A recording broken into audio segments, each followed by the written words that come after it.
Hi అండి, అందరికీ నమస్తే. Welcome back to Satvika's veg cooking. ఈరోజు మసాలా చపాతీ ఎలా చేయాలో చూపిస్తున్నాను. ఎప్పుడు వైట్ చపాతీ తిని బోర్ కొడుతుందా? మీరు కూడా ఈ రెసిపీ ట్రై చేయండి, చాలా టేస్టీగా ఉంటుంది. ఫస్ట్ పిండి తీసుకోవాలి. నేను బయట గోధుమలు ఉంటాయి కదా, అవి తెచ్చి మిల్లుకి పట్టించుకున్నాను. మీరు కావాలంటే ఆశీర్వాద్ కూడా వాడుకోవచ్చు. దీనిలో పిండి మీరు ఎన్ని చపాతీలు కావాలో దాన్ని బట్టి పిండి తీసుకోవాలి. నేను ఒక 10 చపాతీలు అయ్యే వరకు పిండి తీసుకున్నాను. పిండి తీసుకొని దాంట్లో సాల్ట్, నల్ల నువ్వులు ఉంటాయి కదా, అవి వేసుకున్నాను. కొంచెం పసుపు, కొంచెం కారం, టేస్ట్కి తగ్గట్టుగా కారం యాడ్ చేసుకోండి. 10 అయితే 1 టేబుల్ స్పూన్ పడుతుంది కారం.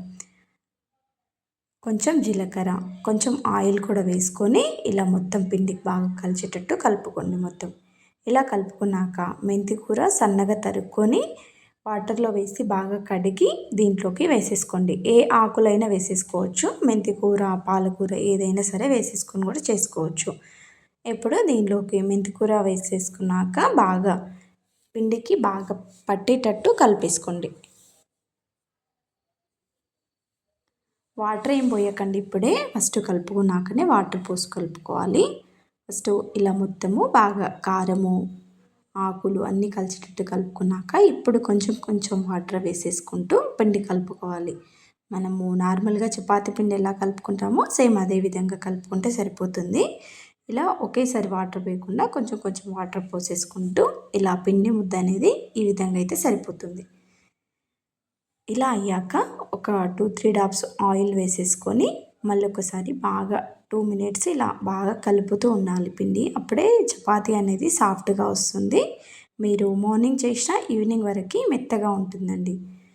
ఇలా బాగా కలుపుకొని పెట్టేసుకోండి. ఇప్పుడు ఒక 10-15 మినిట్స్ దీనిపైన ఏమైనా పెట్టేసుకొని సైడ్లో పెట్టేసుకోండి. చూడండి, ఒక 10 మినిట్స్ తర్వాత తీసి చూపిస్తున్నాను. ఇలా అయ్యాక దీన్ని రోల్స్ చేసేసుకోండి. ఇలా చేసుకుంటే మనకి చపాతీ సేమ్ ఒకే సైజులో వస్తుంది. ఇలా ఉండల్లాగా చేసేసుకోండి అన్నీ. ఇలా ఎన్ని చపాతీలు కావాలో అన్ని చేసేసుకొని పెట్టేసుకోవాలి.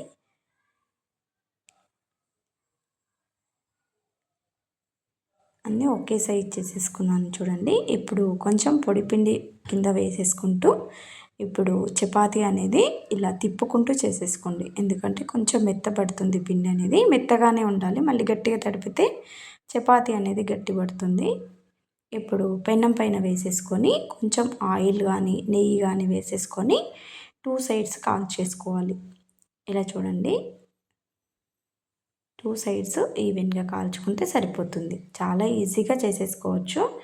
ఇప్పుడు పిల్లలు మమ్మీ చపాతీయా అంటుంటారు కదా, ఈ రెసిపీ ట్రై చేయండి మీరు కూడా. సేమ్ ఇదే విధంగా అన్ని చపాతీలు చేసేసుకోవచ్చు. మార్నింగ్ బాక్స్లో పెట్టినా పిల్లలు కూడా ఎంజాయ్గా తింటారు. పిల్లలకి కొంచెం నెయ్యి వేసి ఇవ్వండి, అప్పుడు టేస్ట్ చాలా బాగుంటుంది. అంతే అండి. ఈ రెసిపీ మీకు కూడా నచ్చినట్లయితే ప్లీజ్ అండి లైక్ చేసుకోండి, సబ్స్క్రైబ్ చేసుకోండి. నా వీడియో ఫస్ట్ టైం చూసిన వాళ్ళైతే ప్లీజ్ సపోర్ట్ చేసుకోండి. అంతే అండి, చూడండి ఎంత మెత్తగా ఉన్నాయో చపాతీలు.